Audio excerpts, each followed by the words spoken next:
And I know a lot of people who are watching or listening to this, people want to do something because Yes. you're telling the truth, Dr. Evans. You're laying it out. What would be the marching orders you give to us?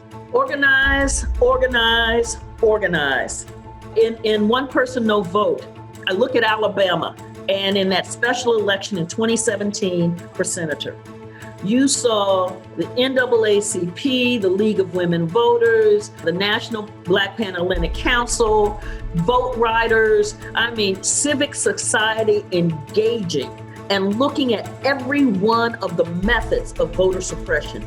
That kind of organizing, that kind of mobilizing, that kind of really just coming into the community, letting the grassroots do the work and talk with the folks, not to the folk, with the folk. What do you want in your life? What do you value? How are we going to get there?